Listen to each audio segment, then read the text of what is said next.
అందరికీ నమస్కారం. This is Aslam, correspondent of Apple high school. ఒక స్టూడెంట్ని తీర్చిదిద్దడానికి ఒక ఒక ఒక టీచర్, ఒక కరస్పాండెంట్ వాళ్ళు ఫేస్ చేస్తున్న ఛాలెంజెస్ని ఒక సిరీస్ లాగా తీసుకొచ్చి ఇండివిజువల్గా ఒక్కొక్క టాపిక్ డిస్కస్ చేసి ఎమినెంట్ పర్సనాలిటీతో దాని ఎక్స్ట్రాక్షన్ని తీసుకొచ్చి మీ ముందు పెట్టాలనేది మా ఈ సిరీస్ యొక్క ఉద్దేశం. అందరికీ నమస్కారం. ఈరోజు మా గెస్ట్ అతి పిన్న వయసులో స్కూల్ స్టార్ట్ చేసి జీవీఆర్ గ్లోబల్ ఎరుడైట్ అనే ఒక బ్రాండ్ని క్రియేట్ చేసి సక్సెస్ఫుల్గా గత 25 సంవత్సరాల నుండి సేవ చేస్తున్న శ్రీ గాయం భీష్మారెడ్డి గారితో మాటామంతి.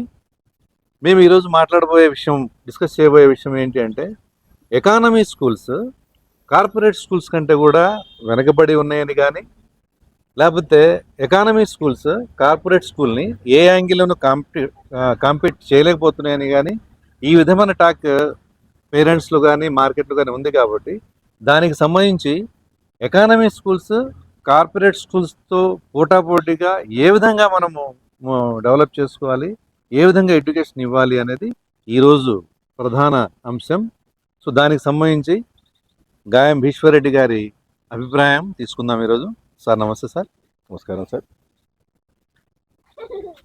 ఎకానమీ స్కూల్స్ కార్పొరేట్ స్కూల్స్కి పోటాపోటీగా ఎదగాలంటే మీకు ఎక్స్పీరియన్స్ ఉంది కాబట్టి, మీరు ఆ ట్రయల్స్ని వేశారు కాబట్టి, ఆ ప్రయోగాలన్నీ చేశారు కాబట్టి, దానికి సంబంధించి కొద్దిగా ఇన్ఫర్మేషన్ మాకు కూడా ఇస్తే మేము మా ప్రేక్షకులతో షేర్ చేసుకుంటాం. సార్ తప్పకుండా. సార్, ముందుగా ఎడ్యుకేషన్ సిస్టంలో రీఫార్మ్స్ తీసుకురావాలి అని మీరు చేస్తున్న కృషి ఎడ్యుటాక్ ద్వారా అభినందనీయం. Thank you sir. మీరు ఈ ప్రోగ్రామ్ని ఇంకా ఎక్కువ మందికి రీచ్ అయ్యేటట్లు చేసి, సో ఇండియన్ ఎడ్యుకేషన్ సిస్టంలో ఎంతో కొంత మార్పు తీసుకురావడానికి మీ వంతు కృషి చేస్తారని మనస్ఫూర్తిగా కోరుకుంటున్నాం. Thank you. So economy schools, budget schools are corporate schools ఇవన్నీ ఏముండవండి, స్కూల్సే ఉంటాయి. బేసిక్గా స్కూల్లో ఎవరైతే మేనేజ్మెంట్ ఉంటారో వాళ్ళు చేసే యాక్టివిటీస్, బేసిక్గా ఎడ్యుకేషన్కి బౌండరీస్ ఉండవు.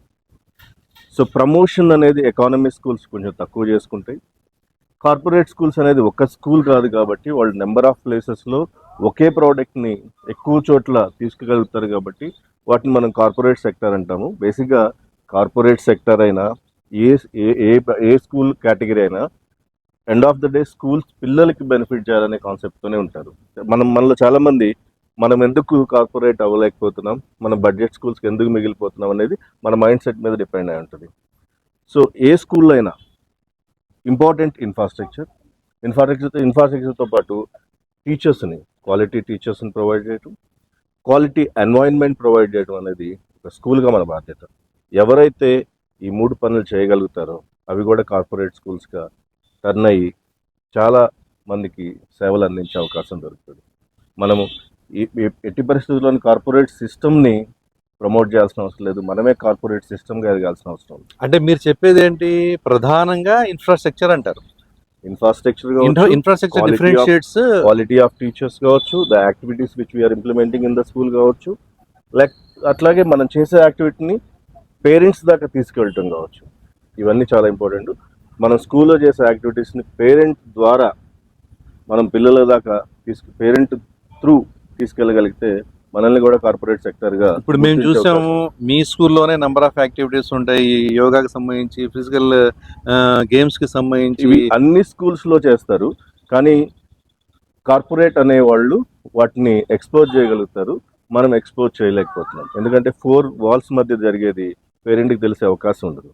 ఎప్పుడైతే మనం ఎక్స్పోజ్ కండక్ట్ చేస్తామో ఆ రోజు పేరెంట్ దాకా రీచ్ అయ్యి మన స్కూల్స్ని కూడా ఖచ్చితంగా కార్పొరేట్ సెక్టర్ లాగా గుర్తించే అవకాశం ఉంటుంది. గుర్తించాలంటే మన మైండ్ సెట్ చేంజ్ అవ్వాల్సిన అవసరం. ఓకే. ఇప్పుడు ఎకానమీ స్కూల్స్ అంటే ఇన్ జనరల్ ఏంటి అంటే ఫ్యామిలీ స్కూల్స్, భార్యాభర్త, అన్ఎంప్లాయీస్, ట్రైన్డ్ అయి ఉండి వాళ్ళ విద్యాసేవ చేసుకోవాలని చెప్పి అనుకున్న వాళ్ళు, ఇటువంటి కేటగిరీ అంతా కూడా ఎకానమీ స్కూల్స్లోకి వస్తారు. కార్పొరేట్ స్కూల్స్ అంటే ఏమవుతుందంటే కొన్ని కోట్లు ఖర్చు పెట్టి chain of schools, number of branches, number of schools పెట్టి దాంట్లో వాళ్ళు ఏమైతే చేయదలుచుకున్నారో దాన్ని ఎక్స్పోజ్ చేయగలుగుతున్నారు. అంటే దీంట్లో ఫైనాన్షియల్ థింగ్ అనేది ప్రధాన పాత్ర పోషిస్తుంది. ఫైనాన్స్ థింగ్ ప్రధాన చాలా మంచి క్వశ్చన్ సార్. యాక్చువల్లీ మనము అసోసియేషన్ ద్వారా అందరం ఫ్రెండ్స్ లాగా ఉన్నాం.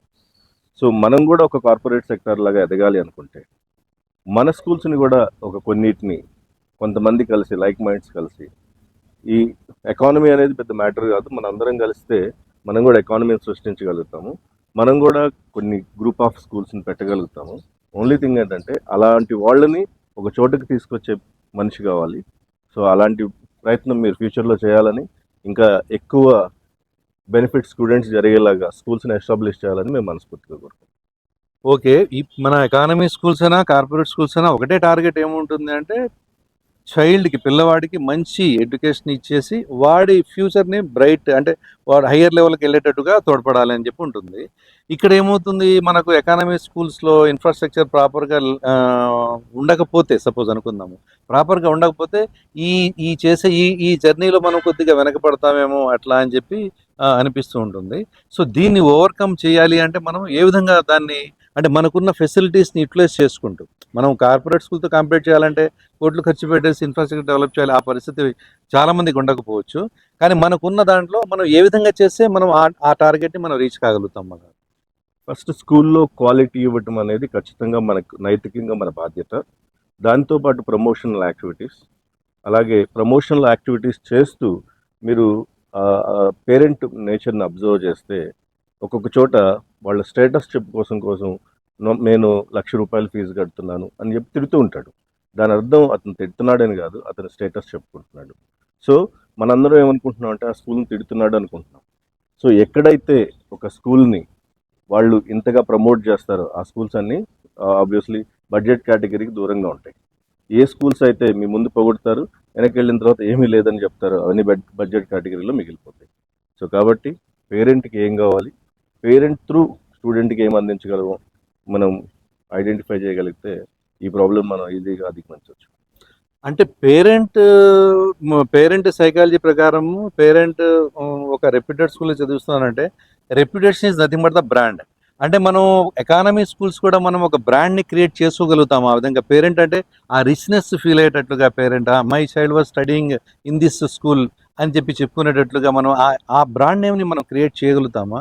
చేయాలంటే ఏ విధంగా చేయాలి? 100% చేయగలుగుతాం సార్. థింగ్ ఏంటంటే చాలామంది మనలో కొంతమంది కరెస్పాండెంట్స్ మేము చూస్తాము, వచ్చిన డబ్బులను తీసుకొని ఒక ఇల్లు కొనుక్కోవటమో కారు కొనుక్కోవటమో చేసి ఆ స్కూల్ని ఎప్పటికీ అలాగే ఉంచేస్తారు. అలా కాకుండా వచ్చిన డబ్బుని దాని మీదే కనుక ఇన్వెస్ట్ చేస్తే బ్రాండింగ్ క్రియేట్ చేయడం అనేది పెద్ద విషయం కాదు. సో చాలా స్కూల్, మనకి ఎగ్జాంపుల్ చాలా స్కూల్స్ ఉన్నాయి. సింగిల్గా నడిచే స్కూల్స్ కూడా చాలా బ్రాండ్ క్రియేట్ చేసి ఆ ఏరియాలో వాళ్ళ ఇన్ఫ్లుయెన్స్ చాలా క్రియేట్ చేయగలిగారు, కొన్ని లక్షల మందిని వాళ్ళు సొసైటీకి అందించగలిగారు. బ్రాండింగ్ అనేది డిపెండ్స్ ఆన్ మైండ్ సెట్ అండి. ఇప్పుడు జీవీఆర్ గ్లోబల్ ఎరుడైట్ అనేది ఒక బ్రాండ్ మీరు క్రియేట్ చేశారు, ఒక ఎకానమీ స్కూల్ లాగా స్టార్ట్ చేసి ఆఫ్టర్ 20 years మీరు ఒక బ్రాండ్ లాగా క్రియేట్ చేయాలి. అంటే ఈ బ్రాండ్ క్రియేషన్లో మీరు చేసినవి ఏంటి? కొన్ని ఎగ్జాంపుల్స్ చెప్తే మా ప్రేక్షకులకి బాగుంటుంది. ఖచ్చితంగా ఒక సెక్టార్ నుంచి ఇంకో సెక్టార్కి మారాలన్నప్పుడు ఇన్ఫ్రాస్ట్రక్చర్ అనేది చాలా ఇంపార్టెంట్ రోల్ ప్లే చేసేది. మేము అది తీసుకునే క్రమంలో చాలా ఫాస్ట్ డెసిషన్స్ తీసుకున్నాము. నేను సిన్సియర్గా నమ్ముతాను, ఏదైనా ఒక బ్రాండింగ్ కానీ ఏదైనా క్రియేట్ చేయాలంటే ఫస్ట్లో మేము స్కూల్ పెట్టిన కొత్తల్లో నేను మాట్లాడేటప్పుడు నేను మాట్లాడిందే అర్థమవుతుంది, మా టీచర్స్ మాట్లాడింది పేరెంట్ దాకా రీచ్ అవ్వదని ఒక భయం ఉండేది, ఎందుకంటే మా దగ్గర ఇన్ఫ్రాస్ట్రక్చర్ లేదు కాబట్టి.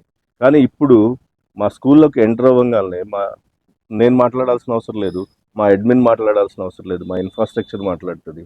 So that is my brand. అలా మనం బ్రాండింగ్ క్రియేట్ చేసుకోగలుగుతాం. ఎప్పుడైతే మనం ఇన్ఫ్రాస్ట్రక్చర్ క్రియేట్ చేసి quality staff and environment provide చేస్తాము, ఆటోమేటిక్గా మీ బ్రాండింగ్ అనేది క్రియేట్ అవుతుంది. మిమ్మల్ని చాలా మంది నమ్మటం స్టార్ట్ చేస్తారు. ఇన్ఫ్రాస్ట్రక్చర్ డెవలప్ అయిపోతే పిల్లవాడికి ఎడ్యుకేషన్ పరంగా ఇంప్రూవ్మెంట్ వచ్చేస్తుందా? ఫస్ట్ ఎవరైనా ఒక ప్రోడక్ట్ ఎవరైనా అమ్మాలి అంటే first impression is best impression అంటాడు. అసలు మీకు స్టూడెంట్ అంటూ ఉంటేనే కదా మీరు వాడికి చదువైనా ఇంకోటైనా చెప్పగలుగుతారు. సో స్టూడెంట్ని తీసుకురావటం, పేరెంట్ని మనం స్కూల్లోకి తీసుకురాగలిగితేనే కదా ఏదైనా క్రియేట్ చేయగలుగుతాం. వెల్త్ సృష్టించకుండా మనం ఏ యాక్టివిటీ చేయలేము కాబట్టి first impression is best impression కాబట్టి పేరెంట్స్ని మన దాకా తీసుకురాగలిగితే ఎప్పుడైతే మీకు వెల్త్ సృష్టిస్తారో ఆటోమేటిక్గా దాని ద్వారా మీరు అనుకునే యాక్టివిటీస్ అన్ని చేయగలుగుతారు. ఫ్యూచర్లో చాలా చాలా మిరాకిల్స్ కూడా చేయొచ్చు. ఏవైనా 2 క్రియేటివ్ యాక్టివిటీస్ చెప్పండి మీ బ్రాండింగ్ క్రియేట్ చేయడానికి. వాటి పేర్లు చెప్పండి. మీరు ఎట్లా దాన్ని ఎగ్జిక్యూట్ చేశారో కూడా చెప్పండి సార్. అవన్నీ మీరు మార్కెట్లో తిరిగి తెలుసుకోవాలి కానీ ఇలా చెప్పేస్తే జస్ట్ కిడ్డింగ్ అండి. క్రియేటివ్ అనేది ఏం లేదు సార్. మనం చేసే ప్రతి పనిని పేరెంట్కి ఎక్స్ప్లెయిన్ చేయగలిగితే, ప్రతి పనిలో క్వాలిటీ చూపించగలిగితే ఆటోమేటిక్గా ఆ బ్రాండింగ్ అనేది క్రియేట్ అవుతుంది. సో మేము చేస్తుంది అదే. నేను సిన్సియర్గా నమ్ముతాను, ఒక ఆర్గనైజేషన్ డెవలప్ అవ్వాలంటే ఒక్కడే డెవలప్ అయితే దాని ఆర్గనైజేషన్ అనరు. మనతో ఉన్నోళ్ళు అందరూ కూడా డెవలప్ అయ్యి, మనతో ఉన్నోళ్ళు అందరూ కూడా ఒక కార్పొరేట్ సిస్టమ్ లాగా డెవలప్ అయితేనే దాంట్లో మనం ఇంకా బెటర్గా ప్రూవ్ చేసుకోవడానికి అవకాశం దొరికింది.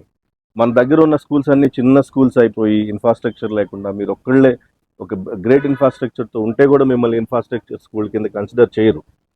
మీరు అందరిలో మీరు బెటర్గా ఉంటేనే మిమ్మల్ని కార్పొరేట్ సిస్టమ్ కింద కన్సిడర్ చేస్తారు. కాబట్టి మీరు ఎదగాలంటే మీ పక్కన ఉండే వాళ్ళు అందరూ ఎదగాలి. అది మనం నైతిక బాధ్యత తీసుకొని మనతో పాటు మనం ఉన్న వాళ్ళందరినీ ఇంప్రూవ్ చేయాల్సిన బాధ్యత కూడా ఖచ్చితంగా ఎడ్యుకేషన్ మన కరెస్పాండెంట్గా మన బాధ్యత. ఓకే, అది ఆ ఇంప్రూవ్మెంట్కి మనం ఏంటంటే క్వాలిటీ టీచర్స్ని తీసుకోవడం, తర్వాత మీరు చెప్పినట్టుగా పేరెంట్కి ఏదైతే మీరు ప్రోగ్రామ్ కానీ ఏదైనా కానీ చేస్తున్నారో అది ప్రాపర్గా కన్వే అయ్యేటట్టుగా చెప్పగలగటం, స్టూడెంట్కి కన్వే అయ్యేటట్టుగా అర్థమయ్యేటట్టుగా చెప్పగలగటం, దీనివల్ల డెవలప్మెంట్ సాధ్యమని చెప్పి మీరు చెప్తున్నారు. ఓకే, ఒక ఎకానమీ స్కూల్ని మనం కార్పొరేట్ స్కూల్తో కాంపేర్ చేయాలంటే ఫస్ట్ క్వాలిటీ ఆఫ్ ద స్కూల్ని ఇంప్రూవ్ చేసుకోవాలి, సెకండ్ వన్ ఇన్ఫ్రాస్ట్రక్చర్ని డెవలప్ చేసుకోవాలి, మూడోది క్వాలిటీ టీచర్స్ని, మంచి టీచర్స్ని రిక్రూట్ చేసుకొని మీరు వాళ్ళకి ట్రైనింగ్ ఇచ్చేసి ఇవన్నీ చేసి వాళ్ళకి స్టూడెంట్స్కి వాళ్ళకి అప్పచెబితే they will guide the students, they will motivate the student, they will push the students towards the development అని చెప్పి మీరు చెప్తున్నారు. ఈ ఎడ్యుకేషన్ సిస్టంలో బేసిక్గా మీరు చూస్తే మనకు ఒక సంవత్సరానికి ఒక స్టూడెంట్ ఒక 6 బుక్స్ 7 బుక్స్ చదువుతాడు. మనకి ఈ ప్రపంచంలో లక్షల బుక్స్ ఉన్నాయి, కానీ ఈ లక్షల బుక్స్ని అర్థం చేసుకునే అవకాశం అనేది స్కూల్ నుంచే వస్తుంది. కాబట్టి అలాంటి LSRW అంటే listening, speaking, reading, writing activities అన్ని స్కూల్ లెవెల్లోనే వాళ్ళు స్ట్రాంగ్ అయితే తర్వాత ప్రపంచాన్ని వాళ్ళు చాలా బెటర్గా అర్థం చేసుకోగలుగుతారు, ప్రపంచంలో దేన్నైనా సాధించగలుగుతారు. ఓకే, అంటే యాక్టివిటీ బేస్డ్ ఉంటే బాగుంటుంది అంటారు, ప్రాక్టికల్గా యాక్టివిటీ బేస్డ్ చేస్తే బాగుంటుంది అంటారు. మన ఇండియన్ ఎడ్యుకేషన్ అనేది కంప్లీట్లీ డిఫరెంట్ ఎడ్యుకేషన్ సిస్టమ్. వరల్డ్లో ఇంతమంది డిగ్రీస్ తీసుకునే ఏకైక కంట్రీ ఏదన్నా ఉందంటే అది ఇండియన్ ఎడ్యుకేషనే. మనకి చాలా యాన్షియన్ డేస్ నుంచి మీరు చూసుకుంటే మనకి యూనివర్సిటీస్ ఉన్నాయి. మనకి ప్రపంచంలో నాగరికత తెలియని రోజుల్లోనే మనకి యూనివర్సిటీస్ని రన్ చేయగలిగాము. మనకి రాజులు, మనం విన్నాం, రాజులు వెళ్ళి గురుకులాల్లో నేర్చుకొని విద్యను అభ్యసించి వచ్చేవాళ్ళని. సో మన ఎడ్యుకేషన్ సిస్టమ్ అనేది మన ఇండియన్ ట్రెడిషన్లోనే ఉంది. సో ఎడ్యుకేషన్ రీఫార్మ్స్ అనేది ఇప్పుడు ఇంపార్టెంట్. రీఫార్మ్స్ అంటే ఈ 6 బుక్స్ చదివి వాళ్ళు రేపు చేసే జాబ్కి వీళ్ళు చదివేదానికి సంబంధం లేకుండా మనం చదువుతున్నాం. దాంట్లో కొంత రీఫార్మ్స్ రావాల్సిన అవుతుంది. అంటే ఒక స్టూడెంట్ 10th క్లాస్ ఎగ్జామ్ రాయాలంటే 14-15 చాప్టర్స్ చదివి ఒక 10 క్వశ్చన్స్ రాయడం అనేది ఖచ్చితంగా it's painful to the student. దీంట్లో ఖచ్చితంగా చాలా రీఫార్మ్స్ రావాల్సిన అవసరం ఉంది. ఆ విధంగా ఇండియన్ గవర్నమెంట్స్ కూడా ఇప్పుడిప్పుడే స్టెప్స్ స్టార్ట్ చేసినాయి. ఫ్యూచర్లో అంటే ఇంత పెద్ద జనాభా ఉన్న 140-150 కోట్ల జనాభా ఉన్న మన దేశంలో ఒక స్టూడెంట్ని ఇవాల్యుయేట్ చేయాలి అంటే ఎగ్జామినేషన్ కాకుండా ఇంకా వేరే మెథడ్ ఏముంది? Easy to evaluate the child. ఒక చైల్డ్ని ఇవాల్యుయేట్ చేయాలి అంటే బేసిక్గా మనకి ఇన్ఫ్రాస్ట్రక్చర్ లేని రోజుల్లో మనకి స్టూడెంట్స్ ఎంత పర్సెంటేజ్ స్టూడెంట్స్ చదువుతున్నారు అని చూసుకుంటే చాలా తక్కువ పర్సెంటేజ్ స్కూల్స్కి వెళ్ళేవాళ్ళు. సో ఆ ప్రాసెస్లో మనకి డిటెన్షన్ సిస్టమ్ కానీ ఇలాంటివన్నీ ఉండేవి ఒకప్పుడు. దాన్ని తీసేసి మినిమం క్వాలిఫికేషన్ స్టూడెంట్కి 10th వరకు ఉండాలనే ఉద్దేశంతోనే మనం నర్సరీ నుంచి 10th వరకు వాడు వచ్చేస్తాడు. 10thకి వచ్చిన తర్వాత అప్పటి వరకు స్కిల్స్ లేని స్టూడెంట్ వాళ్ళ మీద ఎక్కువ ప్రెషర్ పెట్టి మనం ఆ మార్క్స్ కోసం వాడిని ఇబ్బంది పెడుతుంది. అవును, మా ఫాదర్ హయాంలో ప్రతి క్లాస్కి డిటెన్షన్ ఉండేది. తర్వాత 7th class 10th class common exam లాగా పెట్టేసి అక్కడ 7th దగ్గర 10th దగ్గర డిటెన్షన్ అయింది. తర్వాత 7th క్లాస్ కూడా తీసేసి ఇప్పుడు 10th క్లాస్ నర్సరీ నుండి డైరెక్ట్గా 10th క్లాస్కి ఎగ్జామ్ రాసి 10th class exam pass out అయితే అయిపోయేటట్టుగా అయింది. ఇప్పుడు మా తర్వాత ఈ మధ్యలో ఏమైంది, గ్రేడింగ్ సిస్టమ్ వచ్చింది. గ్రేడింగ్ సిస్టమ్ తర్వాత మళ్ళీ కొత్తగా ప్రభుత్వం, పాత రోజుల్లో మేము ఏదైతే చదువుకున్నామో మార్క్స్ ఓరియంటెడ్ అది వచ్చింది. ఇప్పుడు కొంతమంది పేరెంట్స్ డౌట్ కూడా ఏంటి అంటే, which one is the better one, grading system బెటరా లేదంటే మార్క్స్ ఇవ్వటం అనేది బెటరా? అయితే మార్క్స్ సిస్టంలో కొంతమంది చెప్పేది ఏంటి అంటే, ఇప్పుడు ఈ డిఫరెన్షియేట్ అయ్యే స్కూల్స్ ఏవైతే ఉన్నాయో ఈ స్కూల్స్ అన్నీ కూడా మార్క్స్ సిస్టంలో అవి దాన్ని ఎక్కువగా ప్రమోట్ చేసే అవకాశం ఉంటుంది. దీనివల్ల ఎకానమీ స్కూల్స్ ఏవైతే ఉన్నాయో వాటికి ఎఫెక్ట్ ఎక్కువ పడేది, అంటే నెగిటివ్ ఎఫెక్ట్ ఎక్కువ పడే అవకాశం ఉంది అంటున్నారు. ఇది ఎంతవరకు పాసిబుల్ ఉంది, దీనికి ఎంతవరకు సాధ్యం ఇది? పళ్ళు పగలు కొట్టుకోవడానికి రాయి అయినా కర్ర అయినా ఒకటే. సో గ్రేడింగ్ వల్ల అయినా మార్క్స్ వల్ల అయినా end of the day examination system same ఉంటుంది కాబట్టి దానివల్ల పెద్దగా డిఫరెన్సెస్ వస్తాయని కాదు. మనకి ఇన్ఫ్రాస్ట్రక్చర్ లేని రోజుల్లో, చదువు సరిగ్గా పిల్లలకి అందని రోజుల్లో ఈ ప్రమోషన్ అనేది చాలా ఇంపార్టెంట్ కాబట్టి మినిమం ఎడ్యుకేషన్ కోసం గవర్నమెంట్స్ ప్రమోట్ చేస్తూ వచ్చాయి. కానీ ఇప్పుడు మనం 5th largest economy in the world. రాబోయే రోజుల్లో మనం వింటున్నాము, మన యువత స్కిల్ సెట్ అనేది ప్రపంచానికి చాలా అవసరం. ఈరోజు మనకి మోర్ దాన్ 35% యువత ప్రపంచానికి స్కిల్స్ ఇవ్వడానికి రెడీగా ఉన్నారు. సో స్కిల్ అనేది ఖచ్చితంగా బెటర్ మేనర్లో బయటకు వస్తే మనల్ని ప్రపంచం వాడుకునే అవకాశం ఉంటుంది. అంటే ప్రపంచంలో భారతదేశంలో ఇప్పుడు ఏన్షియంట్ సిస్టమ్ ఉండేది, గురుకులాల వ్యవస్థ ఉండేది. గురువు సంవేర్ ఆయన ఉండేవాడు, విద్యార్థులు ఆయన దగ్గరికి వెళ్ళి అక్కడే ఉండి బస చేసి, అంటే నథింగ్ బట్ హాస్టల్స్ లాగా ఉండి చదువుకునేటవాడు. ఇప్పుడు ప్రపంచ దేశాల్లో జపనీస్ సిస్టమ్ ఉంది, ఫిన్లాండ్ ఉంది, నార్వే ఉంది. వీళ్ళంతా కూడా డిఫరెంట్ కైండ్స్ ఆఫ్ ఎడ్యుకేషన్ సిస్టమ్ని వాళ్ళు ఇంప్లిమెంట్ చేస్తారు. మన సిస్టము ఓకే, మిగతా దేశాల సిస్టమ్, ఇటువంటి సిస్టమ్స్ అన్ని కూడా భారతదేశంలో మనం చేయడం సాధ్యం అవుతుందా ఇటువంటి అన్ని? బేసిక్గా ప్రపంచంలో ఏ ఎడ్యుకేషన్ సిస్టమ్ తీసుకున్నా మన దాంతో కంపీట్ చేయలేరు. ఎందుకంటే ఇంతమంది ఇంజనీర్స్ని ప్రొడ్యూస్ చేస్తున్న కంట్రీ, ఇంతమంది డాక్టర్స్ని ప్రొడ్యూస్ చేస్తున్న కంట్రీ, ఇంతమంది గ్రాడ్యుయేట్స్ని ప్రొడ్యూస్ చేస్తున్న కంట్రీ అసలు ప్రపంచంలో ఎక్కడ లేదు. మీరు ప్రపంచంలో ఎక్కడ తీసుకున్నా ఒక నలుగురిని నిలబెట్టి ఎవరు ఇంత తక్కువ పని చేయగలుగుతాడు, ఎక్కువ స్కిల్ ఉన్నోళ్ళు అంటే ఫస్ట్ ఇండియనే ఉంటాడు. మన ఎడ్యుకేషన్ సిస్టమ్ అంటే ప్రెసెంట్ ఎడ్యుకేషన్ సిస్టమ్ అనేది సక్సెస్ఫుల్ ఎడ్యుకేషన్ సిస్టమే, 100% సక్సెస్ఫుల్ ఎడ్యుకేషన్ సిస్టమ్. దాంట్లో కొంత రీఫార్మ్స్ వస్తే ఎక్కువ మంది మనం ప్రమోట్ చేయగలుగుతాం. తర్వాత ఇంకొక డౌట్ ఏంటంటే సార్, ఇప్పుడు గ్రేడింగ్ సిస్టంలో, మార్క్స్ సిస్టంలో 90 to 100 మార్క్స్ని ఏ+ గ్రేడ్ కింద ట్రీట్ చేస్తాం. అదే ఇప్పుడు మార్క్స్ సిస్టమ్ వస్తే కనుక 95, 94, 93, 92 ఇట్లా ఈ మార్క్స్ 1 మార్క్ ఏమవుతుంది, చిల్డ్రన్స్ విల్ బికమ్ వాళ్ళు గ్రేడ్స్ కింద డివైడ్ అయిపోతారు. ఇప్పుడు 95 వచ్చిన వాడు 94 వచ్చిన వాడి కంటే కూడా ఎక్కువ అని చెప్పి చూపించబోతారు. ఇంతకుముందు గ్రేడింగ్లో ఏముంటుంది, 90 to 100 ఒకళ్ళే, 95 to 100 ఒకళ్ళుగానే అంటే అదే అంతా కూడా సేమ్ కేటగిరీగా చూపించేవాడు. ఇది పిల్లల యొక్క కాన్ఫిడెన్స్ని కానీ, పిల్లల యొక్క సైకలాజికల్గా పిల్లల్ని కొద్దిగా డిప్రెస్ చేసేటట్లుగా ఉండదా ఇది దీనివల్ల? గ్రేడింగ్ అయినా మార్క్స్ అయినా ఇవన్నీ మీకు ఇందాక నేను చెప్పినట్లు పెద్దగా డిఫరెన్స్ ఏమి చూపించదు ఎడ్యుకేషన్ సిస్టంలో. నేను అనేది అసలు మనం రాసే క్వశ్చన్ పేపర్లోనే చాలా సమూలమైన మార్పులు తీసుకురావాల్సిన అవసరం ఉంది.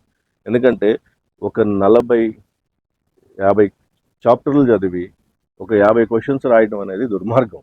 ఒక చాప్టర్కి ఒక క్వశ్చన్ రాయడం అనేది స్టూడెంట్స్ మీద ఎక్కువ burden mark system burden create చేయట్లేదు, అసలు ఉన్న సిస్టమే బర్డెన్ క్రియేట్ చేస్తుంది. కాకపోతే మనకి ఆల్టర్నేట్ సిస్టమ్ ఎందుకు డెవలప్ చేయలేకపోతున్నారు అంటే, బేసిక్గా గ్రౌండ్ రియాలిటీ వేరు ఉంటుంది, అక్కడ పైన పాలసీస్ చేసేవాళ్ళు థింకింగ్ వేరే ఉంటుంది. ఎవరైతే పాలసీస్ చేసేవాళ్ళు గ్రౌండ్లోకి వచ్చి అసలు ఏం జరుగుతుందనే తెలుసుకోరు. ఈరోజు మీకు చూసే ఉంటారు, చాలామంది పిల్లలకి టేబుల్స్ రావు, చాలామంది పిల్లలకి వాళ్ళ పేరు రాసుకోవటం రాదు, చాలామంది పిల్లలకి చదవటం రాదు. వాళ్ళ ఫాదరు 10 లక్షల రూపాయలు 9th క్లాస్ వరకు ఫీజు కట్టాడు. అక్కడ వాడికి నేర్పింది ఏముంది అంటే మీకు తెలుసు, వాడికి రాయటం రాదు, చదవటం రాదు.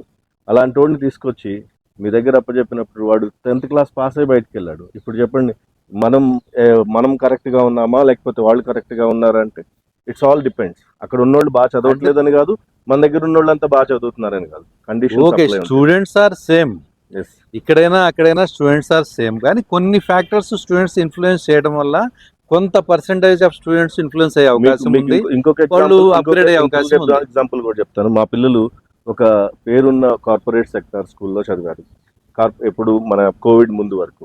సో నేను కూడా మీలాగే అనుకునేవాడిని, కార్పొరేట్ సెక్టార్లో ఎక్స్ట్రాడినరీ కమ్యూనికేషన్ ఉంటుంది, ఎక్స్ట్రాడినరీ సబ్జెక్ట్ ఉంటుంది.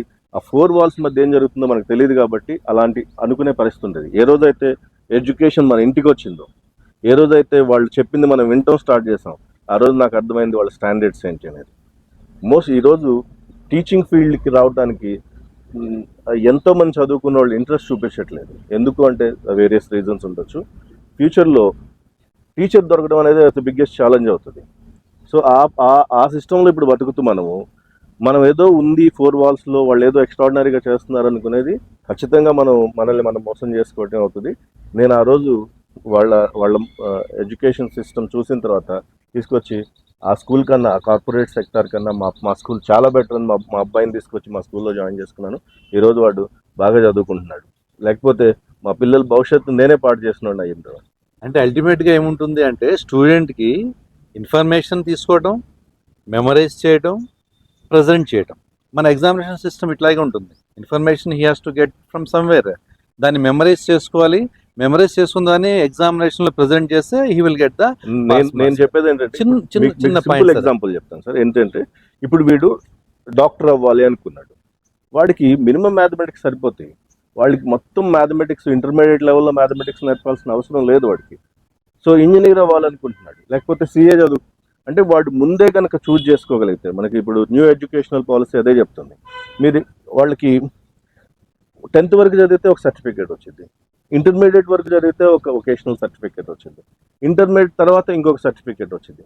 బేస్డ్ ఆన్ ద సర్టిఫికేట్స్ వాళ్ళకి కనుక వాళ్ళ స్కిల్ సెట్కి సరిపోయే జాబ్స్ కనుక మనం ప్రొవైడ్ చేయగలిగితే, సో ప్రతి స్టూడెంట్ ఇంత ప్రెషర్ నుంచి బయటకు వచ్చేస్తాడు. వాడికి ఏం కావాలో చూజ్ చేసుకుంటాడు, అప్పుడు ఆ సబ్జెక్ట్ని పిక్ చేసుకుంటాడు. సో అనవసరమైన సబ్జెక్ట్స్ అన్ని చదివి ఇప్పుడు కెమికల్ ఇంజనీర్ వచ్చి సాఫ్ట్వేర్ జాబ్ చేస్తున్నాడు, వాడు చదివిన దానికి వాడు పనిచేసే దానికి 1% కూడా సంబంధం ఉండదు. సో అప్పుడు మనం ఏం ప్రమోట్ చేస్తున్నాం? ఒక కెమికల్ ఇంజనీర్ అనవసరంగా వాడికి డబ్బులు ఖర్చు పెట్టి, గవర్నమెంట్ డబ్బులు ఖర్చు పెట్టి వాడిని తీసుకెళ్లి సాఫ్ట్వేర్ జాబ్ చేయడం వల్ల ఇండియన్ ఎకానమిక్ లాస్, వాడి వల్ల మనకేం యూజ్ ఉండదు. అంటే ఏ ఏజ్ లో మీరు ఈ సబ్జెక్ట్ ని చూస్ చేసుకునే పరిస్థితి ఇండియా లాంటి కంట్రీలో? 10th నుంచే అది జరగాలి. 10th వరకు నార్మల్ గా స్టడీ చెప్పాలంటే 8th క్లాస్ నుంచే వాళ్ళకి అవేర్నెస్ క్యాంప్స్ జరిగి బేస్డ్ ఆన్ వాళ్ళ రిక్వైర్మెంట్ ని బేస్ చేసుకొని వాళ్ళకి సబ్జెక్ట్ కనుక మనం చూజ్ చేసుకొని దాని మీద ఎగ్జామినేషన్. ఇప్పుడు ఎన్ఈపీలో సెకండ్ లెవెల్ 8th క్లాస్ వరకే ఉంది కదా, 5th క్లాస్ 8th క్లాస్ ఉంది. 8th క్లాస్ తర్వాత ఎగ్జామినేషన్ సిస్టమ్ లో కూడా రిఫార్మ్స్ తీసుకురావచ్చు. సపోజ్ మీకు వెస్ట్రన్ కంట్రీస్ లో కావచ్చు, కొన్ని కంట్రీస్ లో ఆల్రెడీ ఇంప్లిమెంట్ అవుతుంది. బుక్ తీసుకొని బుక్ ఇచ్చేస్తారు, క్వశ్చన్స్ రాయమంటారు, చాప్టర్ చెప్తారు, ఆ చాప్టర్లో క్వశ్చన్ రాయమంటారు. మీరు అనుకునేటట్లు చదివి రాయటం చాలా ఈజీ, కానీ బుక్ మొత్తం చదివి దానికి ఆన్సర్స్ రాయటం అనేది చాలా కాంప్లికేటెడ్. అప్పుడు ఇంకా ఎక్కువ నాలెడ్జ్ బిల్డ్ అవుతుంది, ఎందుకంటే వాడు ఖచ్చితంగా అది మొత్తం చదువుతాడు. బిఫోర్ చదవటం వల్ల దాని మీద ఒక అవగాహన ఉంటుంది. దాన్ని అటెంప్ట్ చేసేటప్పుడు వాడికి ఎక్కడెక్కడ ఏ కంటెంట్ ఉంటో తెలుస్తుంది కాబట్టి ఇంకా బెటర్గా. అంటే ఇది మీరు చెప్పేది ఎట్లా ఉందంటే, మనకు ఇండియాలో భారతదేశంలో అవధానం అనే ఒక కైండ్ ఆఫ్ ప్రాక్టీస్ ఉంది. అవధానంలో మీకు ఏమి ఇస్తారంటే ఒక సబ్జెక్ట్ ఇస్తారు, మీరు క్రియేట్ చేసి అప్పటికప్పుడు, సపోజ్ తెలుగు అనుకోండి, క్రియేట్ చేసి అప్పటికప్పుడు దానికి సంబంధించి ఒక పద్యాన్ని క్రియేట్ చేసి చెప్పాలి. ఆ క్రియేషన్ కూడా అంటే ఆలోచన శక్తి మీకు పెరుగుతుంది, లాంగ్వేజ్ మీద గ్రిప్ మీకు పెరుగుతుంది, మీరు చెప్పదలుచున్న పాయింట్ కూడా వాళ్ళు సబ్జెక్ట్ చెప్తారు కాబట్టి అకార్డింగ్లీ అది చెప్పదు. సో ఇటువంటి కైండ్ ఆఫ్ ప్రాక్టీస్ ఏమన్నా మనము ఈ స్కూల్స్లో తీసుకురాగలుగుతామా? అవధానం ఖచ్చితంగా తీసుకురాగలుగుతాం సార్. ఈరోజు ఇప్పటికే నెంబర్ ఆఫ్ క్వాలిటీ స్కూల్స్లో ఆల్రెడీ తీసుకొచ్చారు. How to question, how to resolve the answers for the questions, ఇవన్నీ ఆల్రెడీ జరుగుతున్నాయి. మనం అనుకుంటున్నాం ఈరోజు కార్పొరేట్ సెక్టర్ అది ఇది అనుకుంటున్నాం, కానీ చాలా మంచి మంచి స్కూల్స్లో ఈ ప్రోగ్రామ్స్ జరుగుతున్నాయి. స్టూడెంట్ క్వశ్చన్ చదివి ఆన్సర్ రాయటమే కాకుండా వాడే క్రియేట్ చేయగలిగితే, ఒక సబ్జెక్ట్ని క్రియేట్ చేయగలిగితే, అసలు మన స్టూడెంట్స్ని ప్రపంచానికి ఒక రామాంజనేయులు అలాంటి వాళ్ళని మనం ఎంతోమందిని అందించవచ్చు. మన భారతదేశం పెద్ద ఫ్యాక్టరీ అవుతుంది స్కిల్ సెట్ని ప్రమోట్ చేయడానికి. ఓకే, అంటే ఇంతవరకు ఎడ్యుకేషన్ సిస్టమ్ ఏదైతే ఉందో అది సక్సెస్ఫుల్ గా ఉంది. 100% ఎడ్యుకేషన్ కొన్ని మైన్యూట్ రిఫార్మ్స్ కనుక వచ్చినాయి అనుకోండి, ఇంకా మనము ప్రపంచాన్ని ఆల్రెడీ మనం నంబర్ ఆఫ్ ఇంజనీర్స్ డాక్టర్స్ ని మనం భారతదేశం అందిస్తుంది. అంటే స్కిల్ ఉన్న వర్కర్స్ని కానీ, స్కిల్ టాలెంట్ ఉన్న వర్కర్స్ని కానీ ప్రపంచానికి భారతదేశం అందిస్తుంది. సో ఇదే సిస్టమ్ కనుక కంటిన్యూ అవుతుంది, దీంట్లో చిన్న చిన్న రిఫార్మ్స్ కనుక వస్తే ఇంకా బాగా అవుతుంది. దీంట్లో కంట్రిబ్యూషన్ ఎవరిది ఉంది అంటే కార్పొరేట్ స్కూల్స్ది, ఇంటర్నేషనల్ స్కూల్ది, ఎకానమీ స్కూల్స్ది, గవర్నమెంట్ స్కూల్స్ది అందరిది కంట్రిబ్యూషన్ ఉంది అంటున్నారు. అయితే బేసిక్ ఎలిమెంట్ దీంట్లో ఏంటంటే స్టూడెంట్స్ అనేవాళ్ళు అక్కడైనా ఎక్కడైనా ఒకటే. మనం ఇచ్చే ఏదైతే ఇన్స్పిరేషన్ కానివ్వండి, ఇన్ఫ్రాస్ట్రక్చర్ కానివ్వండి, లేదంటే ఇంకేదైనా టెక్నికల్ వాల్యూస్ కానివ్వండి, వాళ్ళని ఇన్స్పైర్ చేసి మోటివేట్ చేసి వాళ్ళని పైకి తీసుకొచ్చే అవకాశం ఉంటుంది. సో మనము కార్పొరేట్ స్కూల్స్తో కాంపీట్ చేయాలి అంటే ముందు మనం చేయాల్సిన పని ఏంటి అంటే, ఎకానమీ స్కూల్స్ చేయాల్సిన పని ఏంటంటే ఇన్ఫ్రాస్ట్రక్చర్ డెవలప్ చేసుకోవాలి. ఆ తర్వాత దాంట్లో ఉన్న క్వాలిటీ అంటే హై క్వాలిటీ ఇవ్వడానికి ప్రయత్నం చేయాలి. Quality in the sense very క్లియర్గా పిల్లవాడికి అర్థమయ్యేటట్లుగా ఆ పర్టికులర్ సబ్జెక్ట్ని చెప్పే అట్మాస్ఫియర్ని వాళ్ళకి క్రియేట్ చేయాలి. బై మీన్స్ ఆఫ్ టీవీలు కానివ్వండి, by means of lectures of eminent personalities కానివ్వండి, వీళ్ళందరినీ ఉపయోగించి వాళ్ళకి ఆ పర్టికులర్ సబ్జెక్ట్ ప్రాపర్గా కన్వే అయితే అప్పుడు డెఫినెట్గా మనము ఎకానమీ స్కూల్స్ కార్పొరేట్ స్కూల్స్తో కాంపీట్ చేయగలుగుతాయి. ఎవరి లెవెల్లో వాళ్ళు ఆల్రెడీ ఇప్పుడు చేస్తున్నారు. ఫ్యూచర్లో కూడా ఎడ్యుకేషన్ సిస్టమ్ని వీళ్ళందరూ కలిసే పైకి తీసుకెళ్తారు, ఇంకా బెటర్ మేనర్లో. ఫ్యూచర్లో నా కోరిక ఏంటంటే అసలు ఉచిత ఇండియాలో ప్రైవేట్ సెక్టారే లేకుండా అసలు ఇండియన్ గవర్నమెంటే లేకపోతే స్టేట్ గవర్నమెంట్సే కనుక ప్రజలకి స్టూడెంట్స్కి ఉచిత విద్య ఇవ్వగలిగితే అది ఆ రోజు మనం నెంబర్ 1 పొజిషన్లో ఉండే అవకాశం ఉంటుంది. అది జరగాలని మనస్ఫూర్తిగా కోరుకున్నాను. ఈవెన్ నేను ప్రైవేట్ సెక్టార్లో ఒక స్కూల్ నడుపుతున్నా కానీ అది జరగాలని మనస్ఫూర్తిగా కోరుకున్నాను. మనవి మూడో ప్రపంచ దేశాలు కాబట్టి, మనవి డెవలప్ అవుతున్న దేశాలు కాబట్టి, మనం ఒక స్టేజ్కి వచ్చిన తర్వాత డెఫినెట్గా మీ కోరిక నెరవేరవచ్చు.